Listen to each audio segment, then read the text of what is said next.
আজ আমাদের বাংলাদেশে সবাই ভয় দেখায়, সবাই আমাদেরকে আজ ভয় দেখাচ্ছে। এতদিন ভয় দেখিয়ে দেখিয়ে জানিয়েছে কোরআনের মাহফিলে যেন রাজনীতির কথা বলা না হয়। ভয় পেয়ে আমরা অনেকে বলিনি, না বলতে বলতে অবস্থাটা দাঁড়িয়েছে কি, আমাদের বউগুলো এখন রাজমিস্ত্রি আর আমরা যোগাইলে। এভাবে সবাই যদি গোপনে চলে যায়, এইটাও এই দেশে জায়েজ হয়ে যাবে। মা রান্না করছে, ছেলেকে ডাক দিয়ে বলছে, বাবা এই যে 20টা টাকা দিলাম, তেল নিয়ে আয়, রান্না হবে। ও মার্বেল খেলছে টাকা নিয়ে, রান্না করার জন্য তেল আনে নাই। আধা ঘন্টা পরে যখন এসেছে, এসে দেখছে মা বসে আছে রান্না না করে।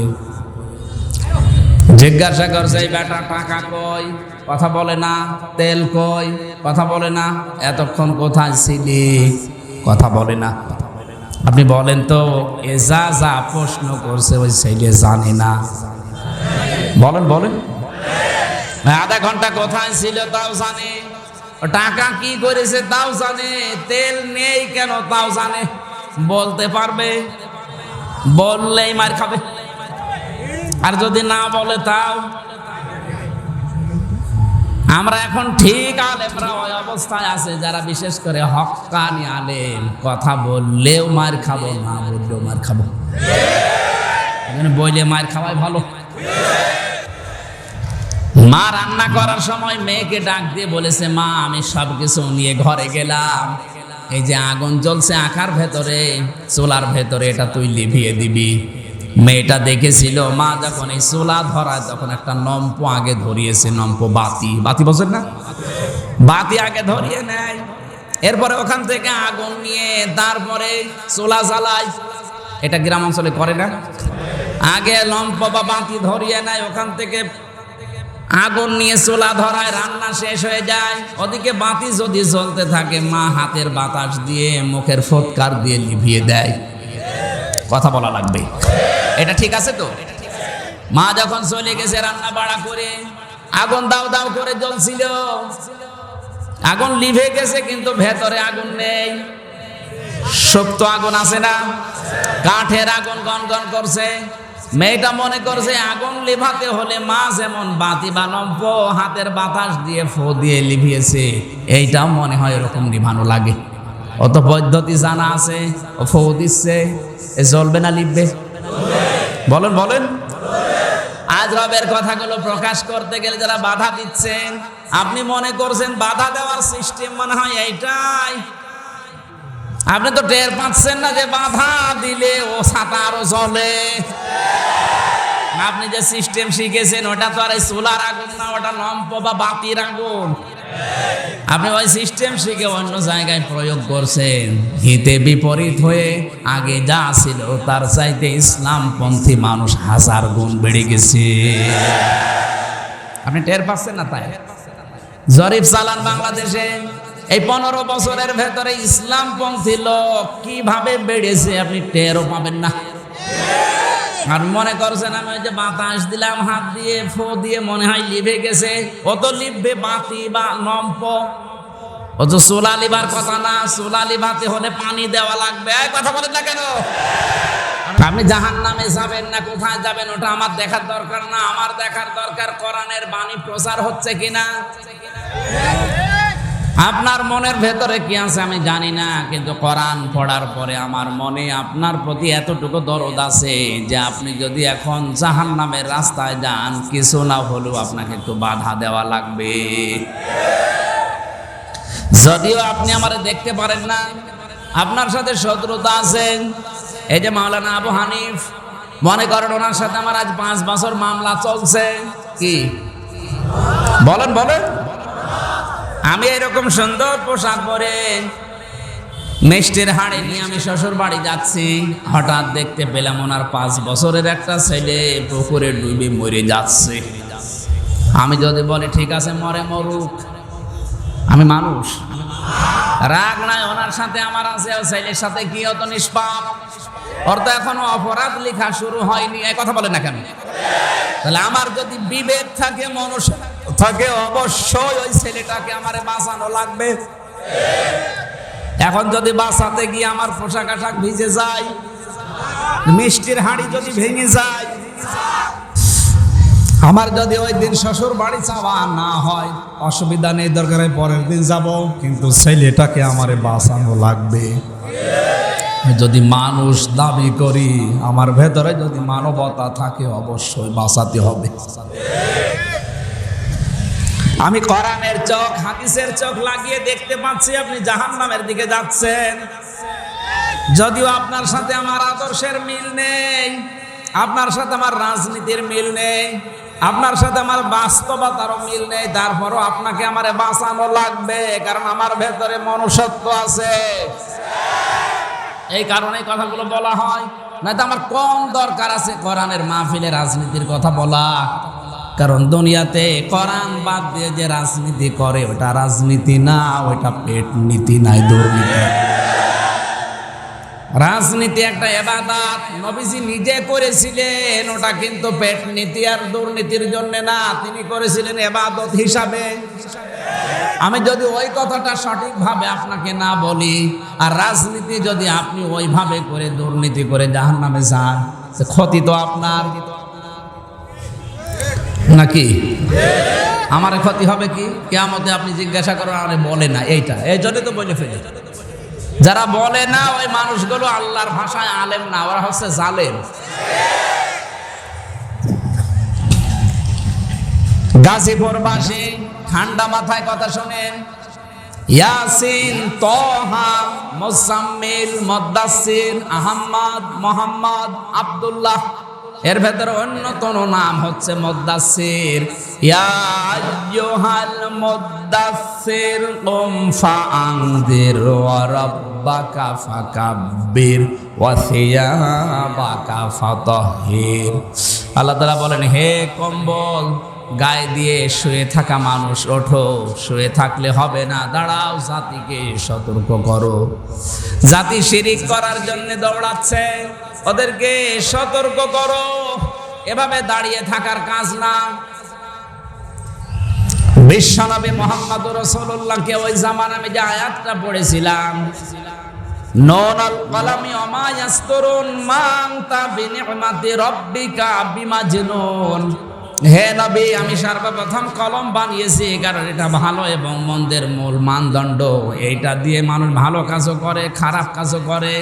আর আপনাকে ওরা দুনিয়াতে পাগল বলে, আপনি সতর্ক করতে চান, তখন আপনি যখন দাঁড়িয়ে পড়েন, দাঁড়িয়ে পড়ার পরে সতর্ক করেন মানুষদেরকে, ওই মানুষগুলো আপনাকে পাগল বলে। আমি তো দেখতে পাই, বিশ্বনবীকে ১৫০০ বছর আগে কাফেররা পাগল বলতো ৩টা কারণে। কয়টা? একটু জবান খুলে বলেন। 3টা কারণে রাসূলকে পাগল বলতো। 1 নম্বরে এমনি, কিসে? কোনো কারণ নেই, এমনি। এমনি কেন বলতো? আমি যদি এখন মাওলানাকে বলি রাজাকার, অনেকজন কেন বললেন? এমনি। কোনো কারণ আছে বলেন? রাজাকার হওয়ার বয়স হয়েছে। রাজাকার হতে হলে বাংলাদেশে কমপক্ষে 60 বছর বয়স হওয়া লাগবে। 40 বছর তো স্বাধীন হয়ে গেছে নাকি?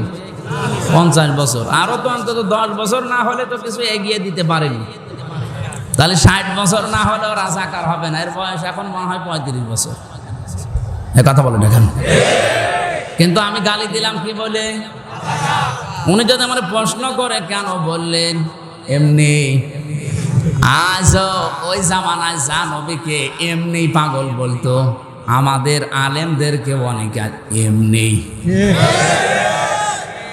দ্বিতীয় নাম্বারকে আল্লাহর নবীকে ওরা পাগল বলার পেছনে কারণ ছিল এই, বিশ্বনবী মুহাম্মদুর রাসূলুল্লাহ একাই তিনি দাঁড়িয়েছিলেন ওই জামানায়, পুরা জাতি যখন শিরিক আর কুফরে লিপ্ত। আজ গাজীপুরের একটা মসজিদে মনে করেন ওখানে মাজার বানিয়ে মসজিদের পাশে বেকার শিরিক চলছে। নামাজের পরে যদি ইমাম সাহেব ডাক দিয়ে বলে, মুসল্লিরা এই শিরিক আমি বন্ধ করবো, এই মাজার পূজা হতে দেব না, চলেন আমার সাথে। মুসল্লিরাও অনেকেই পাকা মুসল্লিরাও বলবে হুজুর দিনকাল ভালো না, আপনার দরকার কি? আপনারা আমরা রেখেছি নামাজ পড়াতে, ইমামতি করতে, নামাজ পড়ার ইমামতি করেন, ওসব দরকার নেই। যে যা কাছে করুক, গা লা ইলাহা ইল্লাল্লাহ। ইমাম যদি বলেন না আমি নামাজ পড়ালাম কি দিয়ে, আলহামদুলিল্লাহি রাব্বিল আলামিন, হামদের আগে আলিফ লাম দিয়ে আমি তোমাদের জানালাম যে আল্লাহ বাদে কারো প্রশংসা হবে না, এখানে প্রশংসা হচ্ছে বাবার, এইটা আমি হতে দেব না। এখন কেউ যদি না যায়, ইমাম যদি বলে আমি একাই যাব, অনেক মুসল্লি বলবে হুজুর মনে হয় পাগল হয়ে গেছে। ১৫০০ বছর আগে আল্লাহর নবী একাই একদিকে আর তামাম দুনিয়া একদিকে, এই জন্য ওরা বলতো মোহাম্মদ পাগল। আজও সব আলেম একদিকে, ৫-৬টা আলেম যদি বাংলাদেশে হকের পথে থাকে, আলেমরা পর্যন্ত বলবো বেশি বোঝে। কি কথা বলছে না কেন? এমনকি অনেক আলেম এখনো এই কথা বলেও ফেলেছে, ও চিল্লা পাল্লা বেশি করে, ও বেশি বোঝে। আমার মনে হয় ১৫০০ বছর আগে নবীজির জামানায়ও যদি থাকতো, ও নবী কেউ বলতো ও মোহাম্মদ বেশি বোঝে। উনি কি বেশি বোঝে? ওনার তো ইমানের তাড়নায় কাজ করা লাগছে। আমারও সাপের কাহিনী, মাছের কাহিনী আমার মুখস্থ আছে, কানে হাত দিয়ে টান দিলে এখানেও কান্নাকাটি শুরু হবে, আমি জানি। কিন্তু কান্নাকাটি করে করবো কি? আমি দেখতে পাচ্ছি জাতি যাচ্ছে জাহান্নামে, ওই রাস্তাটা আগে বন্ধ করা দরকার। আমার কথা ছিল সূরা মুদ্দাসসিরের ভেতরে আল্লাহ ডাক দিয়েছেন, হে কম্বলওয়ালা, গায়ে শুয়ে থাকলে হবে না, চড়িয়ে ওঠো, জাতি সতর্ক করো। রব্বাকা ফাকাব্বির, রবের বড়ত্বের কথাগুলো মানুষকে শোনাও। তোমার দায়িত্ব পিটিয়ে হেদায়েত করা না, হকের কথাগুলো বলতে থাকো। কুলিল হাক্কু মির রাব্বিকুম ফামান শাআ ফালিয়ুমিন ওয়া মান শাআ ফালিয়াকফুর ইন্না আ'তাদনা লিয-যালিমিনা নারা। সূরা কাহফের ভেতরে আল্লাহ বলেছেন, হে নবী আপনি সঠিক কথাগুলো তুলে ধরেন, হকের কথাগুলো। যার ইচ্ছা হয় সে মেনে নিক, যার ইচ্ছা হয় সে কুফরি করুক। ইন্না আ'তাদনা লিয-যালিমিনা নারা, আমি জালেমদের জন্য আগুন তৈরি করে রাখলাম। জোরে বলেন নাউজুবিল্লাহ। এই জন্য আমি বসে থাকতে পারি না, আমি দাঁড়িয়ে গেছি। রবের বড়দের কথাগুলো এখন আমাকে বলা লাগবে। আপনার ইচ্ছা হয় মানেন, না ইচ্ছা হয় কুফরি করেন। আমার আল্লাহ দারোগা পুলিশ করে পাঠায়নি যে আপনাকে পিটিয়ে হেদায়েত করা লাগবে। আমার দায়িত্ব সঠিকটা তুলে ধরা, আর আপনার দায়িত্ব মানা অথবা না মানা। আপনি যদি মনে করেন আমি মানি না তাই আমার অসুবিধা নেই, আল্লাহরও অসুবিধা নেই। আপনি মানেন না, আপনার নিজের কপাল, আপনি আগুন লাগাচ্ছেন। রবের এই কথাগুলো বন্ধ করার জন্য রব্বাকা ফাকাব্বির, এই আয়াতের তাফসিরে মুফাসসির লিখেছেন আল্লাহর কথা, বড়ত্বের কথাগুলো প্রকাশ করা লাগবে, এটা আল্লাহর আদেশ। এই আদেশে যারা বাধা দেবে, কোরআনে কারীম জানিয়েছে ইউরিদুনা লিয়ুতফিউ নূরাল্লাহি বিআফওয়াহিহিম আল্লাহু মুতিম্মু নূরিহি ওয়ালাউ কারিহাল কাফিরুন। ওটা তো গেল ইমানদারদের বিষয়, আপনি লেভাতে চেষ্টা করলেও পারবেন না। কোরআনের আলোচনা বন্ধ করতে চাইলে আরো আল্লাহ বাড়িয়ে দেবে, এ সিদ্ধান্ত আল্লাহর। তার প্রমাণ আমি নিজে। বেকার নিজের কপালে আগুন লাগাচ্ছেন, আপনি পারবেন না। কারণ যেখানে ফু দেওয়া দরকার, ওই ফুতে লেপবে বাতি আর নম্প। আপনি ফু দিয়েছেন চুলাই, ও ছাতা একটু শক্ত হয়ে আছে, ফু দিলে আরো জ্বলবে। এই জন্য এই ভণ্ডামিগুলো বাদ দিন। আর এরপরে আমাদের মালিক তো একজন আছে, তিনি বলছেন ইউরিদুনা লিয়ুতফিউ নূরাল্লাহি বিআফওয়াহিহিম, ওরা চায় মুখের ফু দিয়ে এই দুনিয়া থেকে আমার বিধান বিদায় করে দেবে। এই দুনিয়া কি ওর বাবার নাকি? আমি আল্লাহ বলছি আল্লাহু মুতিম্মু নূরি, আমার আলো আমি জ্বালাবো, ওরে দিয়ে জ্বালাবো। ফেরাউন চেষ্টা করেছিল দুনিয়া থেকে মুসা নবীকে আসতে দেবে না, আল্লাহ সিদ্ধান্ত নিয়েছে আসবে এবং ওর ঘরে মানুষ হবে। আপনি নিজে টের পাচ্ছেন আপনার ঘরের ভেতরে কি হচ্ছে আপনি জানেনও না। হয়তো সামনাসামনি বলে যে আসি, পেছনে গিয়ে দেখবেন আপনার ছেলে আপনার মেয়ে সব ইসলামপন্থী হয়ে গেছে। এখন যদি বলেন হুজুর এতটুকু বয়সে, হ্যাঁ আমার বয়স কম, কিন্তু আপনার চাইতে অভিজ্ঞতা আমার বেশি আছে। বয়স আমার কম হলেও অভিজ্ঞতা আপনার চাইতে বেশি আছে, তারপরও কোরআন হাদিস তো আছে। আল্লাহ গ্যারান্টি দিচ্ছেন আমি আমার আলো জ্বালাবই, আপনাকে দিয়ে জ্বালাবে, আপনি টের পাবেন না। এই জন্য নিজের কপালে নিজে বেকার আগুন লাগিয়ে কপালটা নষ্ট করার দরকার নেই। আপনাকে আমি বাঁচার জন্য এসেছি, আসেন ফিরে আসেন।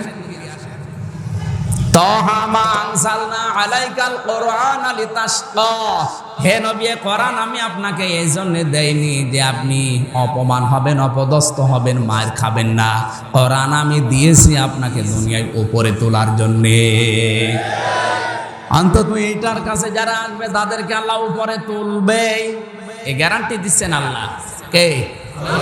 আল্লাহ যদি কোনো বিষয়ে সিদ্ধান্ত নেয় ওটা রদ করার মতো ক্ষমতা দুনিয়া না, পৃথিবীর কারো, পৃথিবী না আরো যত সৃষ্টি আছে তারাও পারবে না। পৃথিবী তো কিছুই না। আমি যতটুকু হিসাব জানি, আমি বিজ্ঞান নিয়ে যতটুকুই পড়েছি, আমি দেখেছি এই পৃথিবীর তুলনায় আল্লাহর যে বড় বড় সৃষ্টি, এই যে পৃথিবী মনে করছেন অনেক বিশাল, এই বাংলাদেশ পৃথিবীর তুলনায় যত রকমের রাষ্ট্র আমরা দেখতে পাই, প্রায় 228টা রাষ্ট্র আছে এই পৃথিবীতে, তার ভেতরে বাংলাদেশ একটা রাষ্ট্র, আর এটা সব চাইতে বড় রাষ্ট্র। এই দেশের তুলনায় ভারত হচ্ছে 29 ডবল। বাংলাদেশ 29টা পাশাপাশি রাখলে যত বড় হবে, এক ভারত একাই অত বড়। আমেরিকা বাংলাদেশের চাইতে 59 ডবল। 59টা বাংলাদেশ পাশাপাশি রাখলে যত বড় হয়, এক আমেরিকা একাই অত বড়। তাহলে ওই সমস্ত দেশের তুলনায় এই দেশ একটা পাড়া না, পাড়াও না। কারণ এক গ্রামে 59টা পাড়া থাকে, 3-4টে পাড়া থাকে। কথা বলেন না কেন? আমেরিকার তুলনায় আমি হিসাব করে যত জায়গা ঘুরলাম, হিসাব করে রাখলাম বাংলাদেশ একটা পাড়ার অর্ধেকও না। অথচ বাংলাদেশে আছে 64টা জেলা, এর ভেতরে গাজীপুর মাত্র একটা জেলা। এরকম জেলা এখনো 63টা আছে। কি এ জেলায় কতগুলো থানা, তার ভেতরে শ্রীপুর মাত্র একটা থানা। এ থানায় কত গ্রাম আছে, এর ভেতরে এই একটা গ্রাম। এই গ্রামে কত মানুষ বাস করে, কত জায়গা জমি আছে, তার ভেতরে এটা একটা জায়গা। এই জায়গায় কত হাজার হাজার মানুষ বসে আছে, এর ভেতরে আপনি একজন। আপনি বলেন তো পৃথিবীর তুলনায় আপনি কি? এটা পৃথিবী। এইরকম দুনিয়া আল্লাহ বানিয়েছেন 7টা, আকাশ বানিয়েছেন 7টা, সেখানে আল্লাহর বিধান চলে। ইয়াতানাজ্জালুল আমরু বাইনাহুন্না। আল্লাহ বলেন প্রত্যেকটা জায়গায় আমার বিধিবিধান নাযিল হচ্ছে, সেখানে আমার সৃষ্টি আছে, কিন্তু কি আছে এটা জানি না। সৃষ্টি আছে তাই জানি, নাই তো সূরা তালাক এই আয়াত আল্লাহ দিতেন না, ইয়াতানাজ্জালুল আমরু বাইনাহুন্না। আল্লাহ বলেন প্রত্যেকটা জায়গায় আমার বিধিবিধান নাযিল হচ্ছে, আমার আইন কানুন চলছে, সেখানে আমার সৃষ্টি আছে। হয়তো মানুষ নেই, কিন্তু অন্য সৃষ্টি তো আছে। বিজ্ঞান এখন গবেষণা চালিয়েছে আকাশের দিকে। বিজ্ঞানের গবেষণার ফল হচ্ছে এই পৃথিবীর তুলনায় যে চাঁদ সূর্য দেখতে পাচ্ছেন, এটা কিন্তু 13 লক্ষ গুণ বড়। কত? সূর্যের চাইতে 27 লক্ষ গুণ পর্যন্ত বড় আছে এক একটা তারকা। 1 কোটি তারকা গিলে খেয়ে ফেলতে পারে এরকম ব্ল্যাক হোল আল্লাহ বানিয়েছেন। মিল্কি ওয়ে আছে, ছায়াপথ আছে, নিহারিকা আছে, গ্যালাক্সি আছে। সৌরজগৎ সম্পর্কে একটু পড়লে আপনি আল্লাহকে সেজদা দিতে বাধ্য হবেন। আপনি বলেন পৃথিবীর তুলনায় যদি 13 লক্ষ গুণ বড় হয় একটা সূর্য, সূর্যের চাইতে 27 লক্ষ গুণ পর্যন্ত বড় আছে এক একটা তারকা। ওই তারকা 1 কোটি একবারে গিলে খেয়ে ফেলতে পারে এরকম ব্ল্যাক হোল আছে। ব্ল্যাক হোল আল্লাহর সৃষ্টি, ওইটার তুলনায় আমার মনে হয় আমার যে সাইজ, আমি কিছুই না।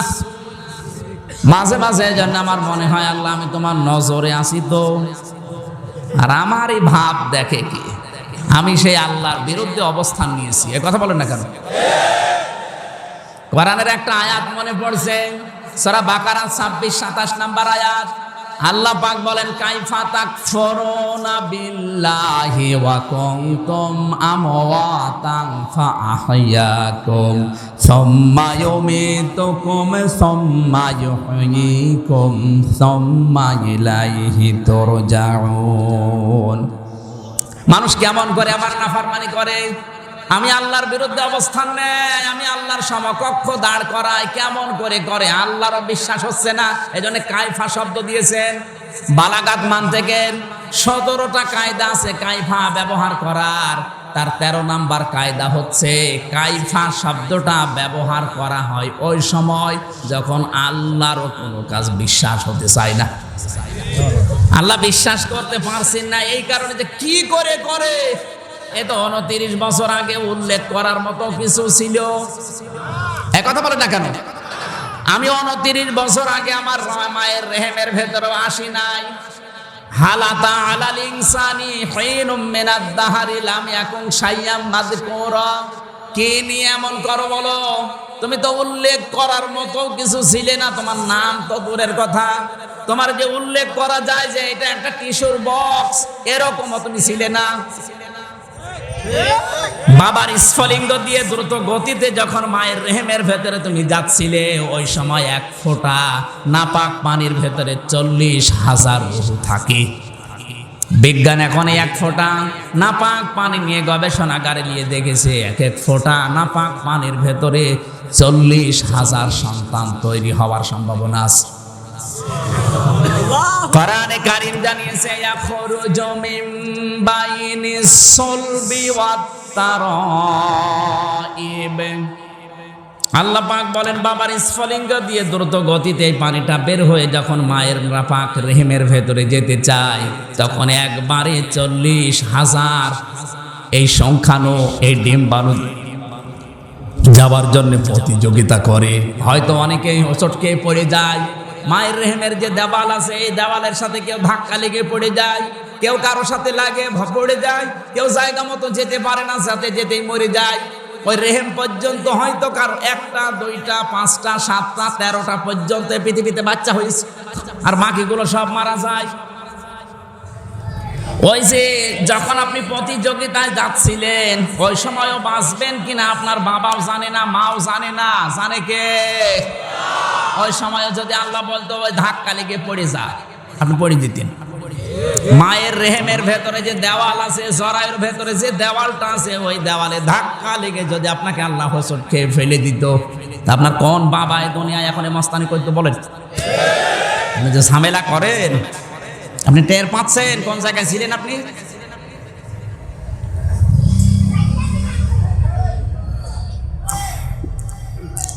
শুধু এতটুকু আল্লাহ শেষ করে। এই জন্য কাইফা শব্দটা দিয়েছেন যে আমারও আশ্চর্য লাগে, ও কি ছিল, ও দেওয়ালে ধাক্কা খেয়ে পড়ে যাওয়ার কথা, আমি ওরে তুলে দিলাম, আর ও এখন আমার বিপক্ষে আইন পাশ করে। অত উল্লেখ করার মতো কিছু ছিল না, উমিত ছিল ওকে আমি আল্লাহ জীবিত বানিয়েছি, জীবন দিয়েছি দুনিয়ায় পরীক্ষা করার জন্য। শেষ হয়ে যাবে, আবার মরণ দেব, মরণ দিয়ে শেষ না, সুম্মা ইলাইনা তুরজাউন, আমার কাছে ফিরে আসা লাগবে।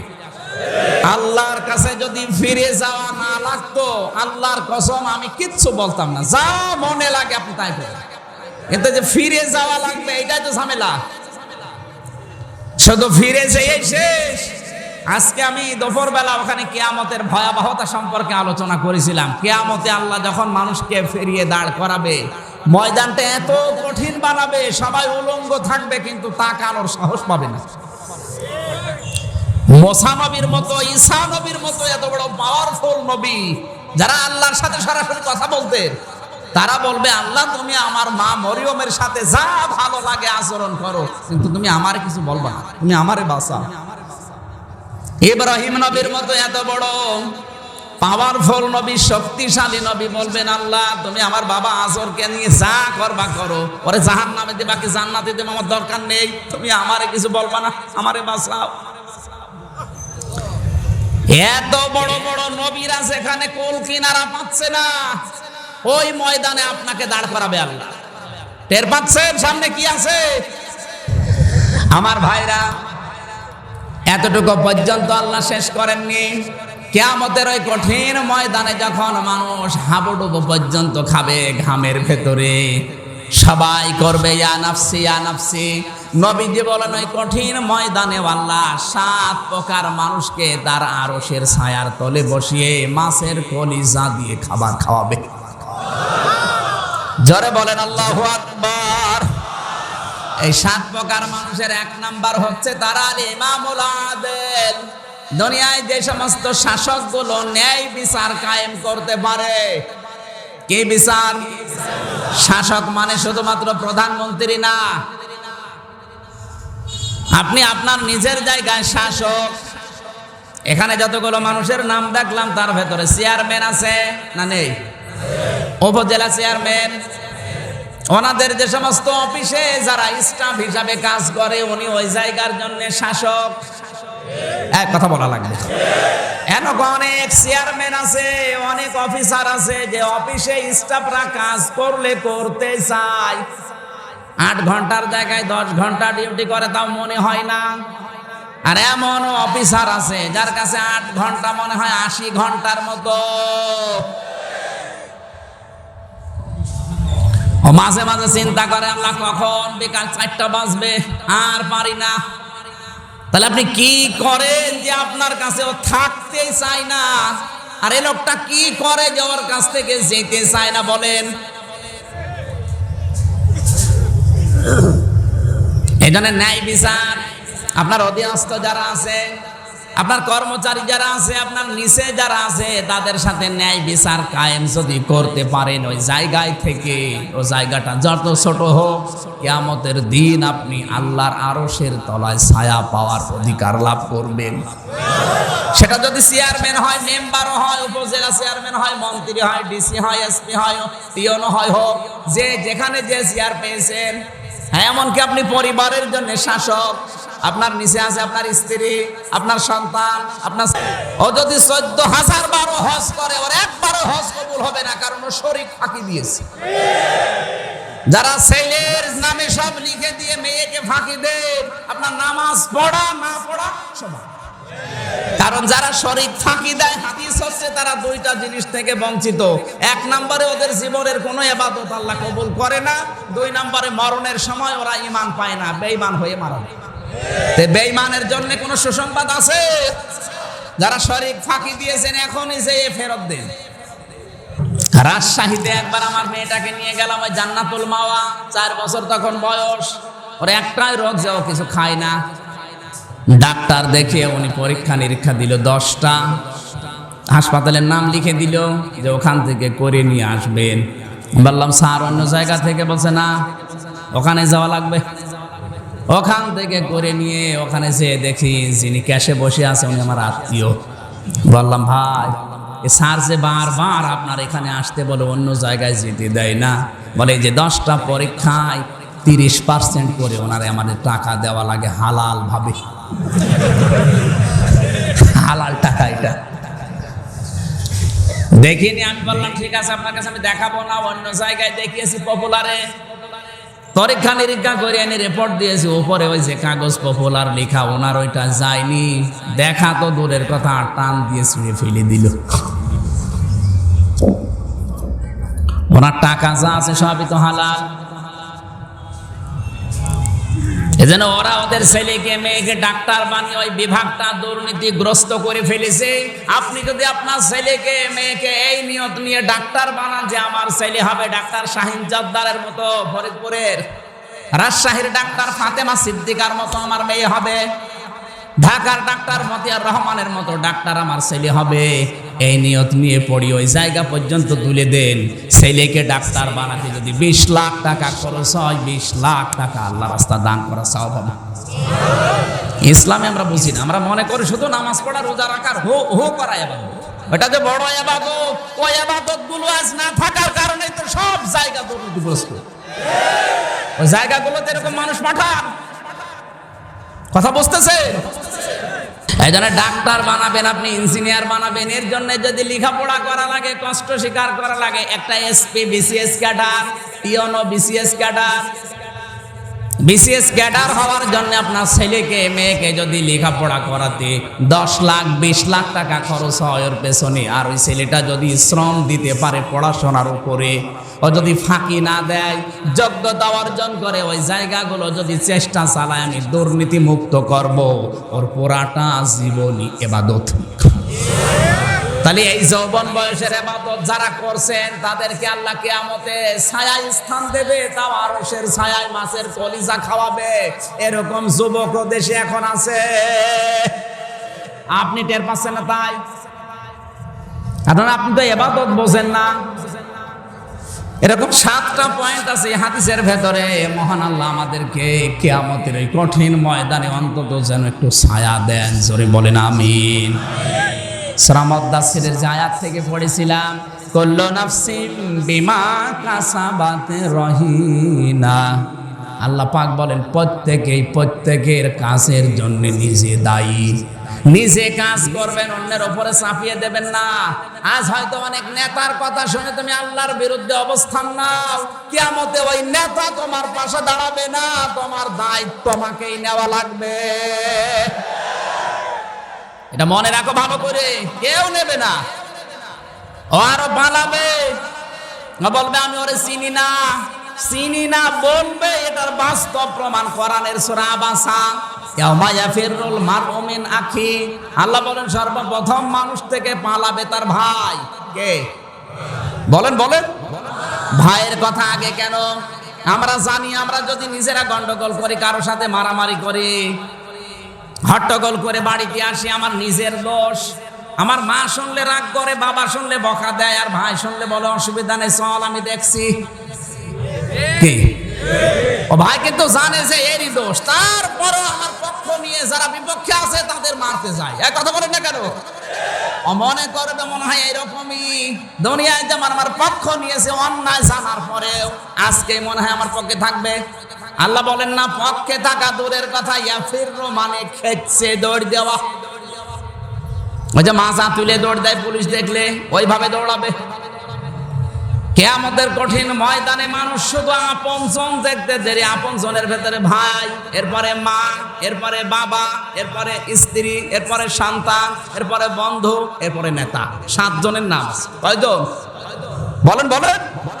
এই যে যাদের নাম বললাম, দুনিয়ায় বিপদে পড়লে এরা আগে আসে না পিছিয়ে যায়? যত রকমের কঠিন বিপদ হোক এরা আগে আসে। আল্লাহ বলেন এরা আগে পালাবে, এরপরে দুনিয়ার অন্য কেউ। আপনার বিবেক কি বলে? এত বড় বড় মানুষ যদি পালায় আপনাকে দেখে, আপনার পীর সাহেব এগিয়ে আসবে?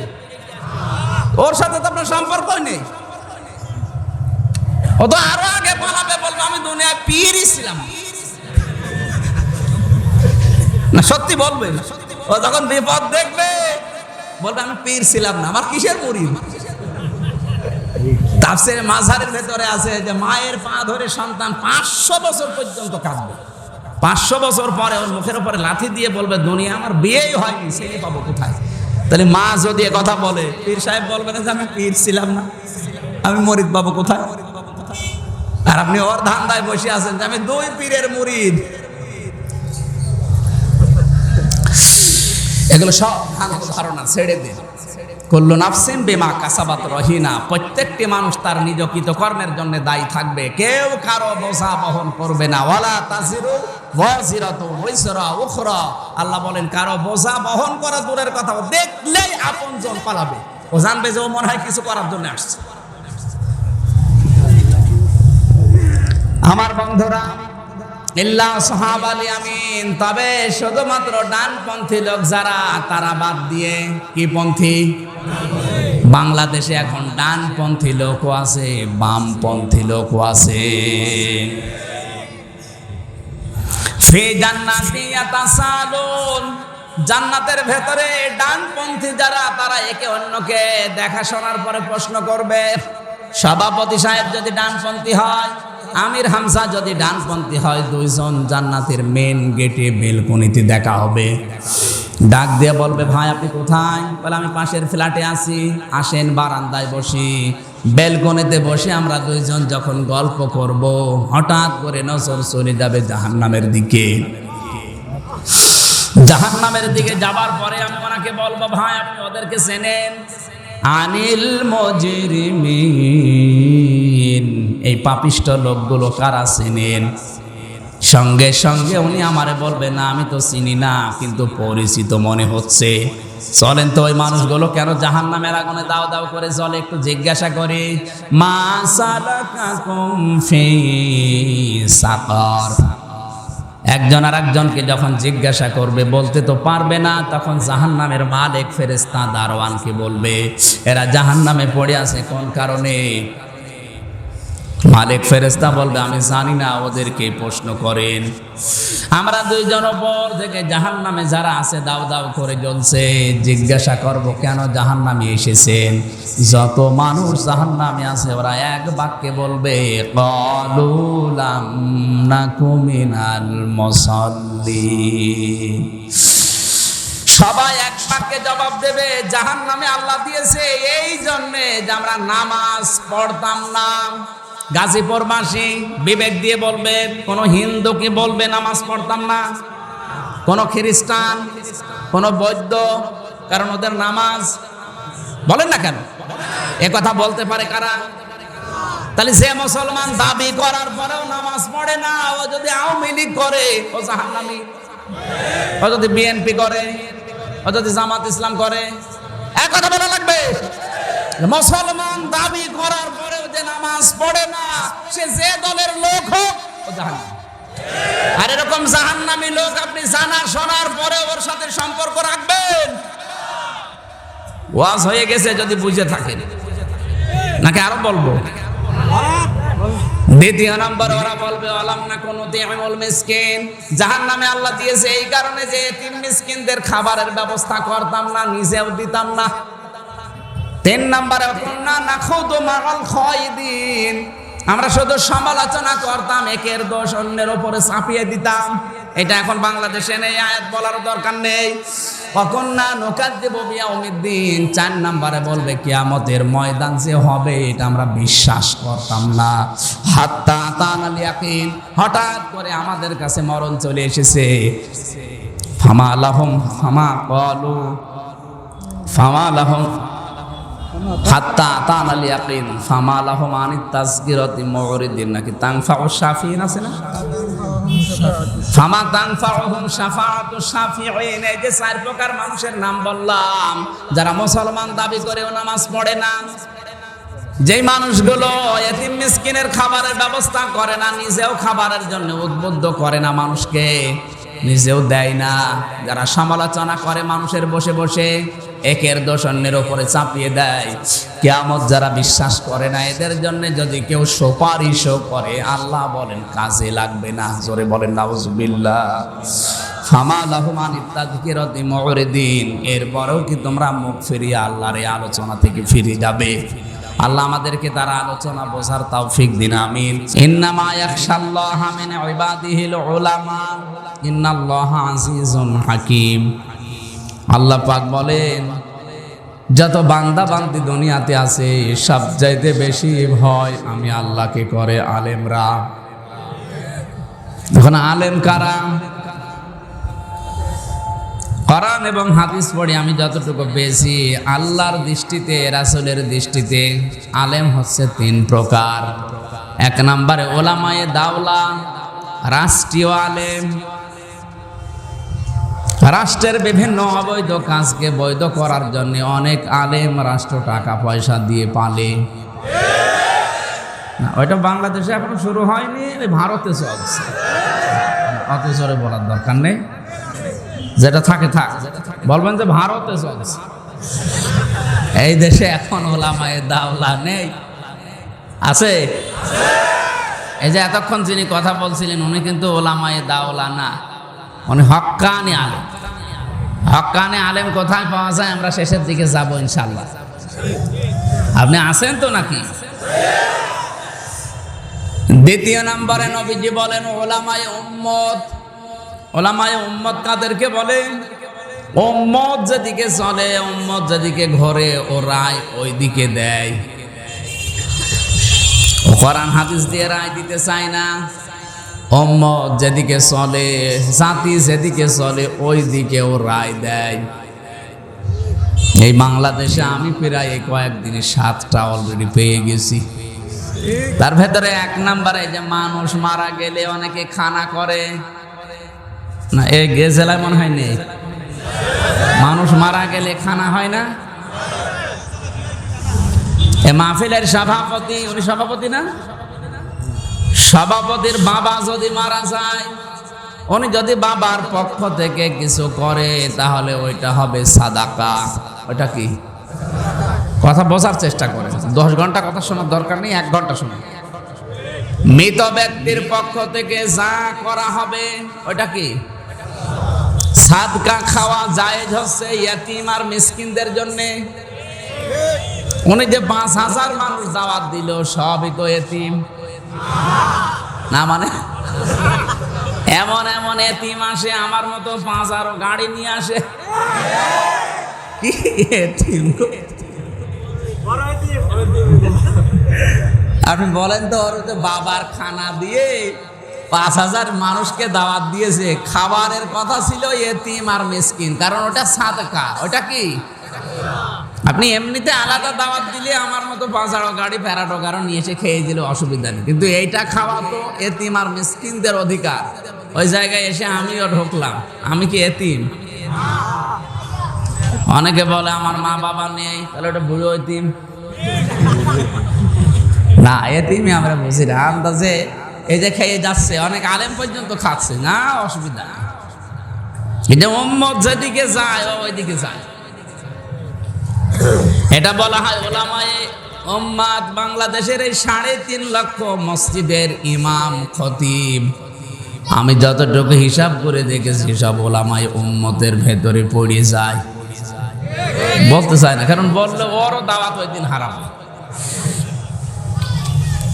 আমি যদি মাওলানা আবু হানিফকে বলি আমার বাবা মারা গেছে, 1000 টাকা দিলাম সাদকার টাকা, আপনি নেন, নেবে? আর উল্টো গরম দেবে কি আমি সাদকা খাবো? সভাপতিকে যদি বলি আমার বাবা মারা গেছে 2000 টাকা দিলাম, আপনি সাদকার টাকা খান, খাবে? উল্টো আর গরম হবে, আমি সাদকা খাবো, আমার টাকার অভাব। অথচ এই 3000 টাকা দিয়ে যদি বাজার ঘাট করে ওদের 2 জনকে দাওয়াত দেয়, পায়জামা ঢিল করে খাবে। জিনিস কিন্তু একই, আগে খালি টাকা আর পরেরটা কি জিনিস এক না। আমি তো দিচ্ছি আমার বাবার পক্ষ থেকে, মরা মানুষের পক্ষে যা করা হয় কি কথা বলা লাগবে কি? এরকম আলেম দেশে এখন আছে না নেই? 3 নম্বরে আল্লাহ নবী বলেন উলামায়ে মিল্লাত। মিল্লাত মানে ধর্মের আলেম। ও কারো দিকে তাকায় না, কে খুশি হবে বেজার হবে ওইটা না, ও তাকাবে আমি আল্লাহ এবং আমার রাসূলের দিকে। এদেরকে আরবিতে বলা হয় হক্কানি উলামা, হকপন্থী আলেম। এবারে হকপন্থী, হক্কানি আলেম, হক্কানি উলামা কোথায় পাওয়া যায়? বাংলাদেশে অনেকে আজ মানুষকে ধোঁকা দিয়ে বোকা বানিয়ে খেয়ে যাচ্ছে যে আমরা হক্কানি আলেম। হক্কানি আলেম কোথায় পাওয়া যাবে? আল্লাহর নবী 1500 বছর আগে জানিয়েছেন 3টা জায়গায় হকপন্থী আলেম খোঁজ করলে পেয়ে যাবে। 1 নম্বরে মাটির নিচে, তার মানে কবরে। আপনি কবরে গিয়ে দেখবেন যে হকপন্থী আলেম পড়ে আছে। 2 নম্বরে জালেমের জিন্দানখানায়, তার মানে জেলখানায়। এ পৃথিবীতে যত হকপন্থী আলেম আমরা নাম শুনি তারা অধিকাংশগুলো জালেমের জেলখানায় মারা গেছে। ইমাম আবু হানিফা মারা গেছে কোথায়? আহমদ ইবনে হাম্বল এলেমের জাহাজ ছিলেন তিনিও মারা গেছেন জালেমের জেলখানায়। তো সাধারণ ভাবে না, 42 দিন রিমান্ডে ছিলেন। তারপরে মোজাদ্দেদে আল-ফাসানি রাহমাতুল্লাহ আলাইহি, যার নামে আজ মোজাদ্দেদিয়া তরিকা বানিয়েছে, তিনিও জীবনের অর্ধেক সময় কাটিয়েছেন জেলখানায়। আল্লাহর নবীর ঘোষণা, হকপন্থী আলেম, হক্কানি উলামা যদি খুঁজতে চাও মাটির নিচে, তার মানে কবরে। 2 নম্বরে খোঁজ করা লাগবে জেলখানায়। তিন নম্বরে খানকায়, দরবারে, মাজারে, কোথায়?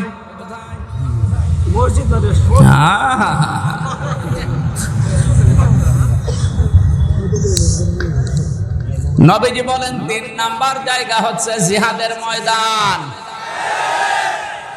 আর এখন পৃথিবীতে জিহাদের সবচাইতে বড় ময়দান হচ্ছে কোরআনের ময়দানগুলো।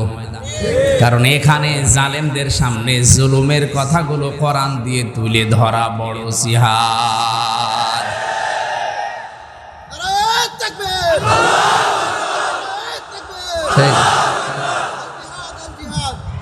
দিনকাল ভালো না, শেষে আবার লাদেন বলে চালিয়ে দেবে। আমরা বলছিলাম হক্কানি আলেম পাওয়া যায় প্রথমে কবরে মাটির নিচে, 2 নম্বরে জালেমের জেলখানায়, 3 নম্বরে জিহাদের ময়দান। এখন যারা হক্কানি আলেম দাবি করছে, আপনি দেখেন তো, তরিকা বানিয়েছে মোজাদ্দেদে আলফেসানি, মোজাদ্দেদিয়া তরিকা। অথচ তরিকার ইমাম যিনি, নেতা যিনি, সারা জীবনের অর্ধেক সময় জেলে ছিল, আর ও জেলের নাম শুনলে ভয় পায়। ও তরিকা বানিয়েছে ধান্দায় খাওয়ার জন্য, তাছাড়া কোনো কিছু। এই জন্য হক্কানি আলেম যারা এখানে কথা বললেন, তাদের মর্যাদার সম্মান কামনা করছে, আল্লাহ যেন আরো বাড়িয়ে দেন। জোরে বলেন আমিন। নুনুল কলামি ওয়া মা ইয়াসতুরুন মা আনতা বিনি'মাতি রাব্বিকা বিমাজনুন। আল্লাহ তাআলা বলেন নুন ওয়াল কলামি ওয়া মা ইয়াসতুরুন, কলমের কসম এবং এই কলম দিয়ে লেখকরা যা লেখে ওই লিখিত জিনিসের কসম। ভালো করে লক্ষ্য করেন, এ পৃথিবীর এত বিশাল বিশাল সৃষ্টির তুলনায় আল্লাহ কলমের নাম কেন দিলেন? আমারও মাথায় প্রথমে চিন্তা এসেছিল যে কলম এতটুকু একটা জিনিস, এর নাম দেওয়ার দরকার তাও কোরআনে। এটা নাকি সর্বপ্রথম আল্লাহ বানিয়েছেন। আমরা অনেকেই জানি সর্বপ্রথম আল্লাহ বানিয়েছেন নবীর নূর, অনেকে জানে না। অথচ এটা কোরআনে নেই, হাদিসে নেই, বানানো কথা। যেটা বলা হয় আব্বালু মা খালাকাল্লাহু নূরি, সর্বপ্রথম আল্লাহ নবীর নূর বানিয়েছে, এটা হাদিসের কথা না, এটা হাদিসের নামে জালিয়াতি। এটা একটা আরবি প্রবাদ, হাদিস বলে বাংলাদেশে চলে। আল্লাহর যে বান্দা এটা হাদিস বলে চালিয়ে দিত, সে বান্দা এখন কবরে। সে ভুল করুক আর ঠিক করুক, তার জন্য ক্ষমা চায়। আল্লাহ যেন মাওলানা তোফাজ্জল হোসেনকে মাফ করে দেয়। তারপরেও তো হাদিস মাদিস বইটা চালাতো, মানুষ কিন্তু না, ওয়াজ হচ্ছে। সর্বপ্রথম নবীজির নূর বানিয়েছে, এটা কিন্তু হাদিসের কথা না। হাদিস এবং কোরআনের কথা হচ্ছে সর্বপ্রথম আল্লাহ বানিয়েছেন কলম। কি কেন?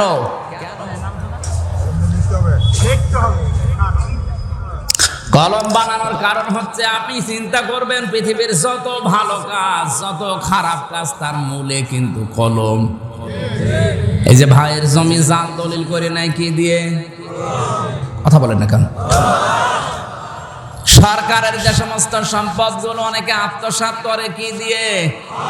জনগণের জন্য টাকা পয়সা বাজেট হয়, রাস্তা, ব্রিজ, কালভার্ট, এমনকি পায়খানা পর্যন্ত খেয়ে ফেলে কে?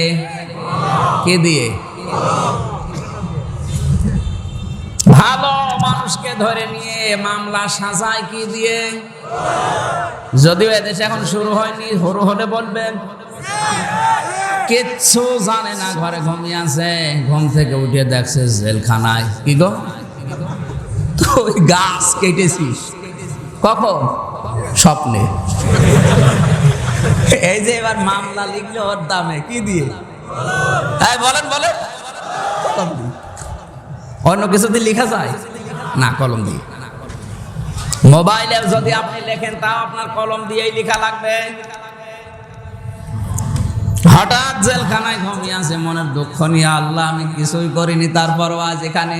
ঘুম থেকে উঠে দেখছে বাড়িতে। কি গো, কখন আসলাম?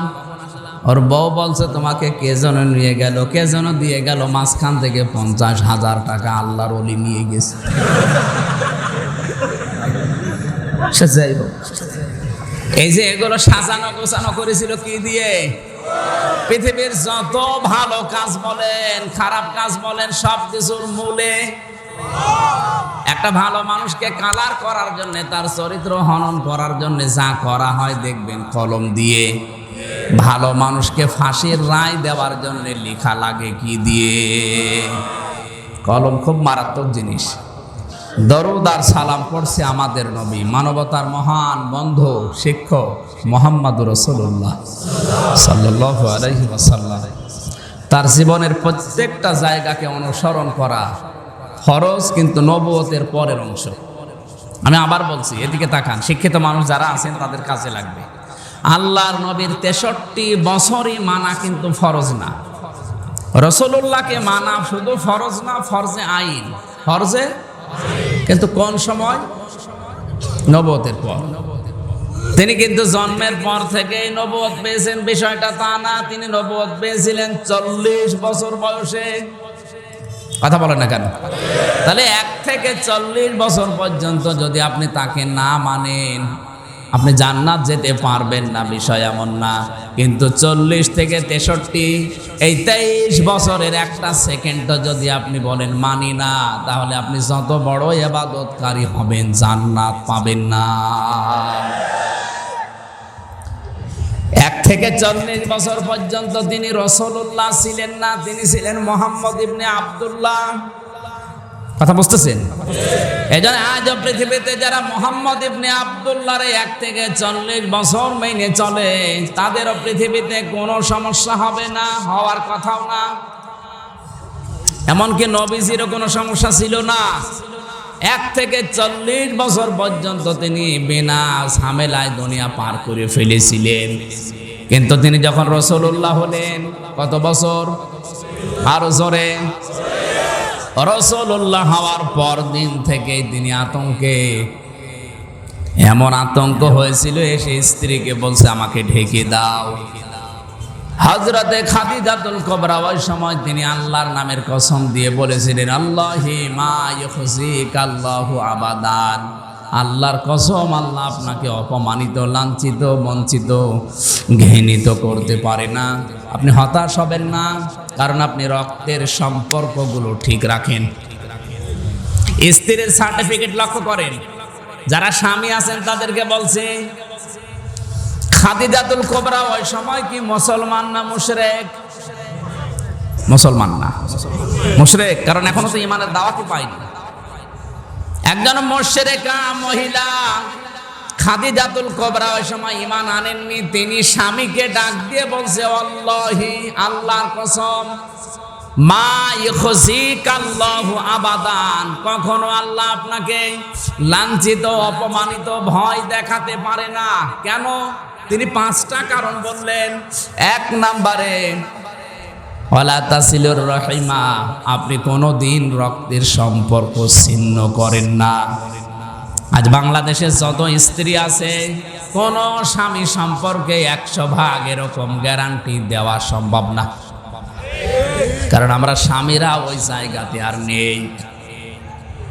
স্ত্রীর মন রক্ষা করতে গিয়ে অনেক স্বামী আছে তার নিজের রক্তের সম্পর্কগুলো সব হারিয়ে ফেলে। কথা বলেন না কেন?